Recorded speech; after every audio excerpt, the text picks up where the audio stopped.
Have you ever been to prison? I've been to jail. How was that? Not good. Welcome to the Baer Show. We about to shoot the shit with an arrow. Got a lot of guests and I got a lot of questions. About to figure out every one of life's lessons. Do you care to share the story, or is it something you'd rather not get into? Sure, I'll share the story, Steven. I went to jail. I wasn't having a very good time, but I met a guy named Skills, and Skills was a very positive influence on my life. And one day he came back from court, and he was obviously disturbed. And so I walked up to him and I tried to see what was going on. I said, "Hey, Skills, what's wrong? You look a little down." And he said, "Yeah, man, I got sentenced to 5 years in prison." I was like, "Phew, damn, Skills. That sucks. I'm so sorry."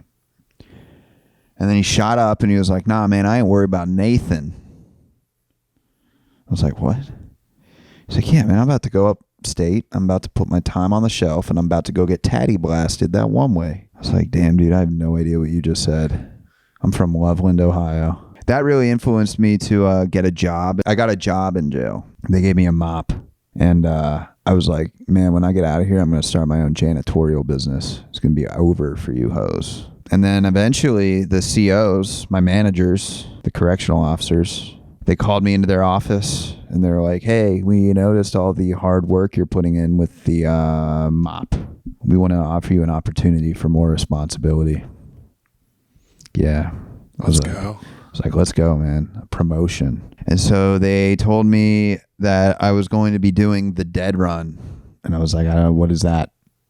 They're like, "Well, you're going to be going around Hamilton County and putting cadavers into body bags for the coroner."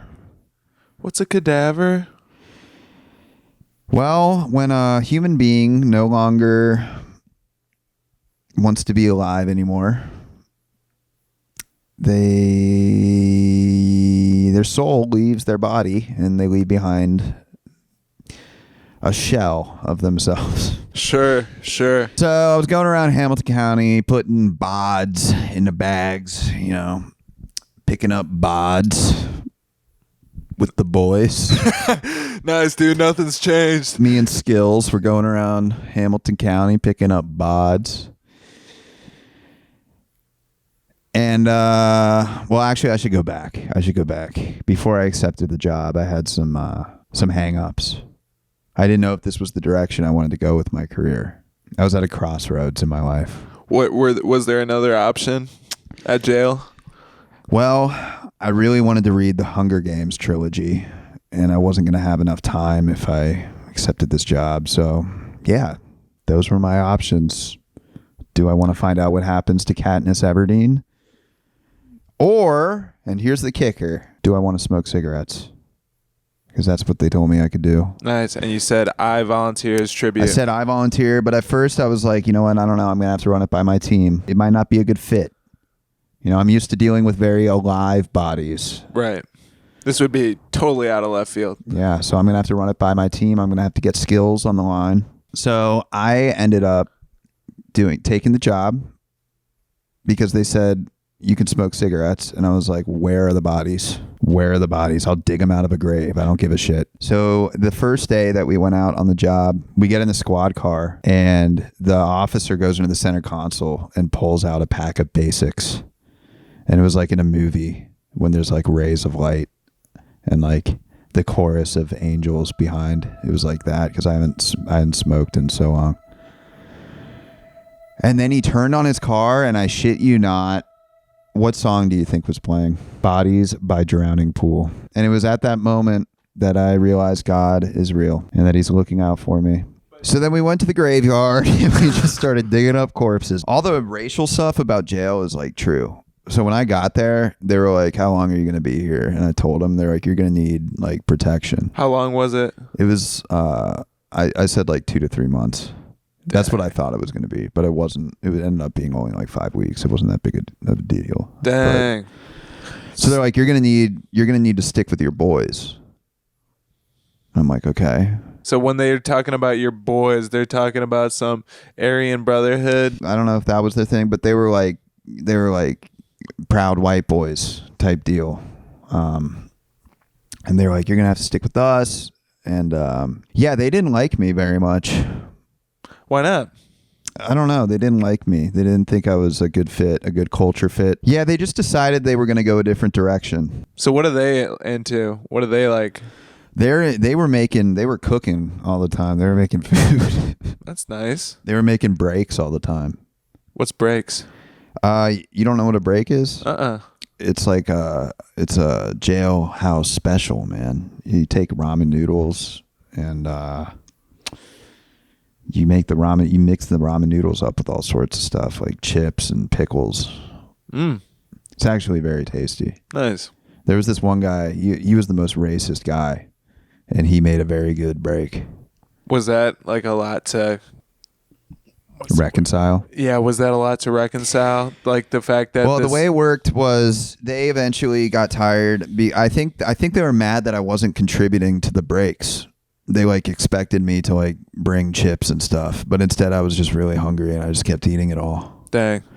And so eventually they just stole all my snacks. Damn. And they told me that they were going to kill me if I didn't get more. Damn. And so I had to call the COs and tell them that I was going to.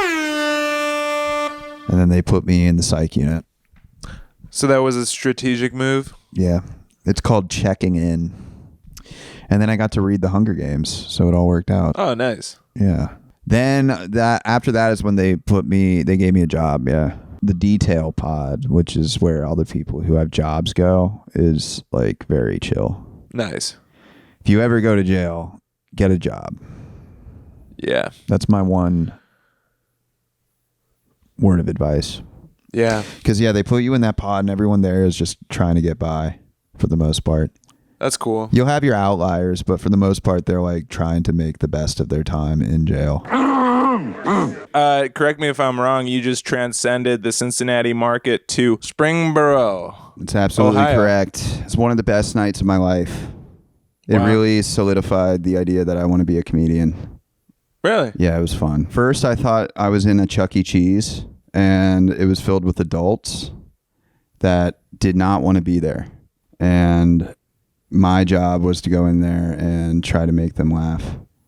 And I think I succeeded at doing that. And once I did that, I was like, okay, this is fun. And you were like, yeah, this is cool. I am bringing joy and light into an otherwise dark world. Yeah. And I like to wake up every day and meditate to completion. What does it mean to meditate to completion?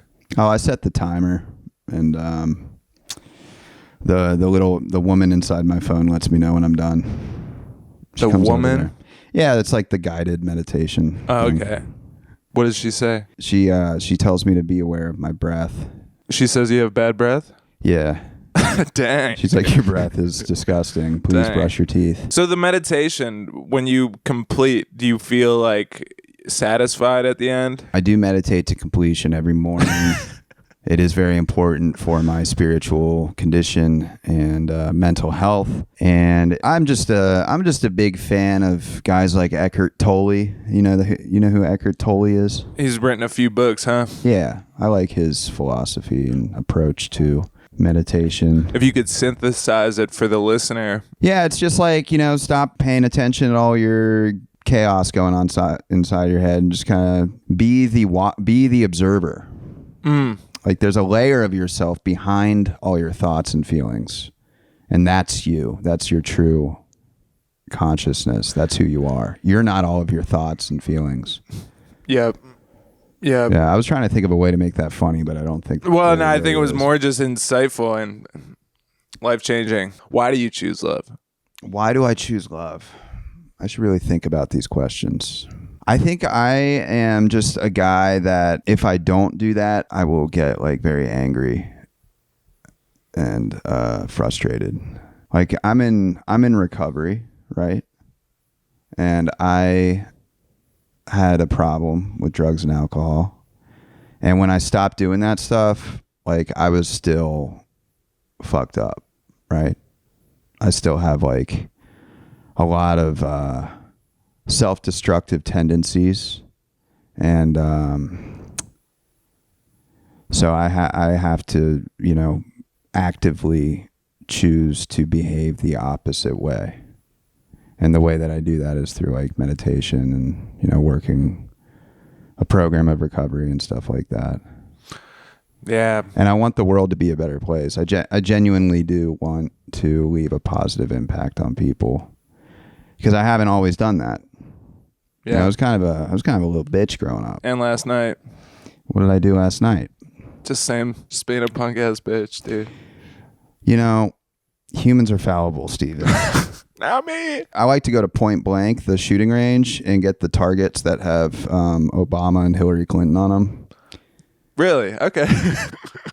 Do they have those? Yeah. Do they have like if you have like a left leaning persuasion? Are there options for that? Is there like They got zombies. What if you can get custom targets at Point Blank? this is my ex-wife? Can you make 40 copies? That would be fun. I've never been to Point Blank. I've never fired a handgun before. How do you glorify the Lord? What, dude? Why is this a religious podcast, dude? Dude, let me run my podcast. How do you glorify the Lord? You called me last night and said, "Hey, dude, just try to be entertaining," and then you throw these fucking These questions. are at fun me. questions, dude. How do I glorify the Lord? Yeah, dude. How do I glorify the Lord? Trying to help people within the context of comedy. I try, like, if I'm doing a show, and I'm still pretty new to this could change at any moment, but like, I try to bring this idea of like, I want the show to be good.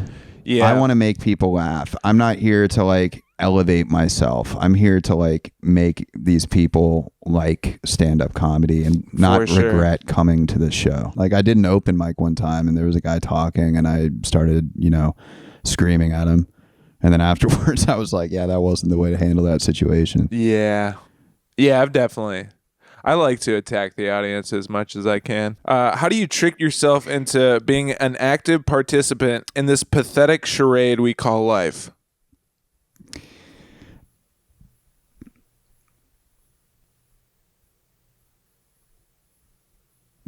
You know what? I think I'm going to go home. Come on. You want to ask me again? Yeah. How do you trick yourself into being an active participant in this pathetic charade we call life?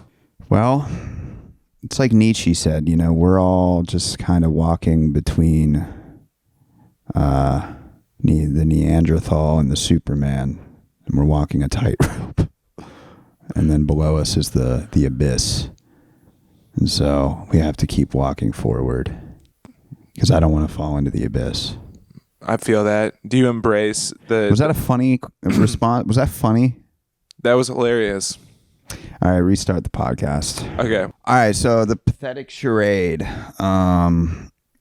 Maybe this will answer your question. Oh, yeah. I got something for you. Really? You got something for me? Nick Cannon's White People Party Music. Dang. That's your okay. vibe, right? That's like... Yeah. That's something you would like. I don't have anything to say about the songs, but that is a library copy and you will have to return it.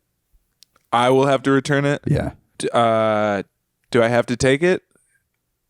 I mean, it would be pretty rude. Okay. Yeah. If you didn't take it. Thank you. Thank you for this. I came bearing gifts and you're telling me that you don't appreciate that. But most of the time in my culture, Steven. Yes. That's rude. Okay. Well, in my culture, when we give people gifts, we don't tell them that they need to be back at the library by Sunday. I don't think it's asking too much. You get to enjoy White People's Party music curated by Nick Cannon, and then you return it to the public library once you're done with it. Okay. Thank you for the gift, by the way. You're welcome. I was waiting for that. It took a while. Would you like another gift? Yeah. I mean, do you have any more? Oh. Wow. This is actually very sick. Super duper. Wow. This is actually really sick. Super duper baseball bloopers. That was a blooper. You're a baseball guy, and I just thought maybe you'd like to see the dark side of baseball when things don't work out. Very dark. Like, will you watch it? Yeah, well, I have a VHS player, but I need like the red, white, and yellow thing cord. I mean, do you want to keep that? I mean, you gave it to me as a gift, but Yeah, I mean, if it's valuable and it's gonna put you out, if I keep it, then there you go. As long as it's cool with you, I'll take it back. I mean, Yeah, that's fine. Do you watch it a lot, or what do you think of Albert Camus' The Stranger? it's the funniest book I've ever read in my life, and it is a huge influence on me. It's kind of a funny book. Break it down for the listener. The first chapter of The Stranger by Albert Camus is kind of funny. He's like awkwardly reacting to his mom's death, right? It was unnerving for like someone like me who has like genuine love in my heart. But for Did you like Google me and see that I said that was my favorite book somewhere? That's like a Nardwuar thing. Yeah, it's kind of a deep cut. Like, it's not my favorite book, but it is one of my favorites. I've read that book and I like kind of know you, and the like general disposition of the book, it's like in touch with the void of life. Yeah. And you seem like you're someone who's like gone into and come out of the void, and you have like an understanding of it to a certain extent. Yeah, you articulated that much better than I can. The void. What does it mean? The void's kind of a little bitch. Yeah. I think the void is the dimension. It's where we come from, and it's where we go back to when we die. So we're born from the void, and when we die, we go back to it. And nobody really knows what it is. People who are touched by it or have sort of pierced the veil of the physical world are closer to that thing that we come from and go back to. Why is it so scary? Why is it scary? Why is it scary? Yeah, because we don't know how to accept death. We're afraid of not existing anymore. We're afraid of that idea that we might not exist anymore once we're dead. You think that's what I'm doing with these silly fucking YouTube videos? Am I just trying to proclaim to the world that I do indeed exist at this juncture of time? Why am I doing this? Why am I doing this? Yeah, I think it's partially that. You really you made me realize maybe I should explore my shadow a little bit more. Yeah. Yeah, maybe I should get in touch with the darkness a little bit more and learn how to articulate it. I've been trying to confront mine as best I can, just because the more I try to suppress it, I feel like the more I act out in ways that are unhealthy for me. So trying to like channel it into something that's like productive and serves a purpose that I don't fully know is kind of what I'm trying to get at in this fun charade we call life. Yeah. Comedy is shadow work. Somebody said that recently, and I thought it was pretty profound. I guess I just haven't found a way, and I don't know really if many comedians who have. Well, that's not true.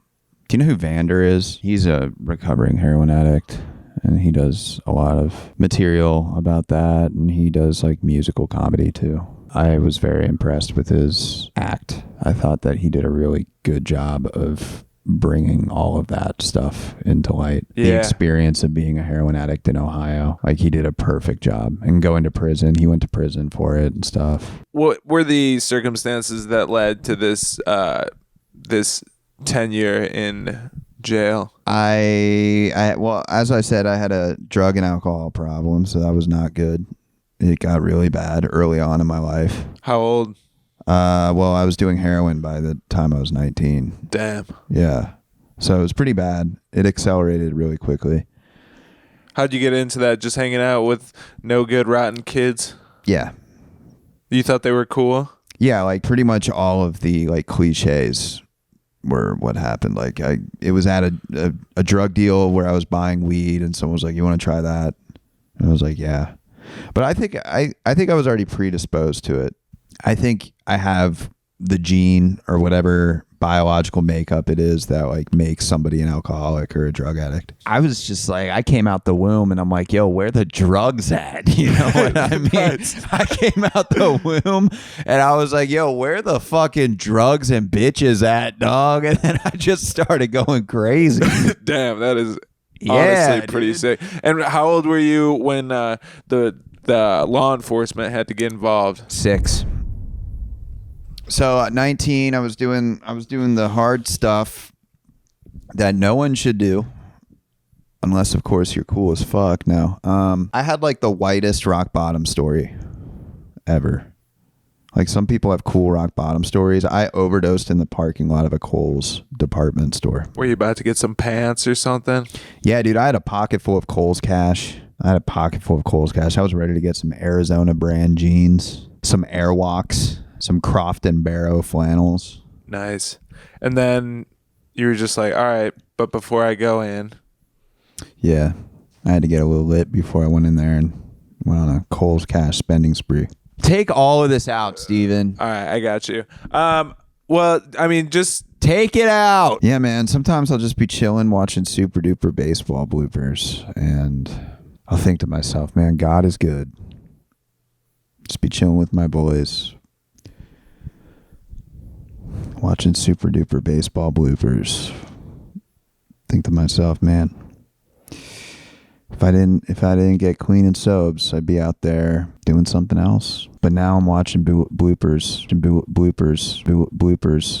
with the boys. We got the blooper boys here. Blooper boys. We got the blooper boys, and we're blessed. We got the blessed blooper boys. I got one more gift for you. Really? Yeah. Wow. I got the Introduction to Criminal Justice textbook. Let's go. Thank you for thinking of me for this. Why did you think of me for this? Well, you're such an advocate for criminal justice now since you got your car stolen. Is that what happened? Got my car stolen. Yep. I think maybe you could use an introductory course. All right. Yeah, dude, this is awesome. I am going to need that back. Dang, dude, I was going to learn so much. I am going to need that back.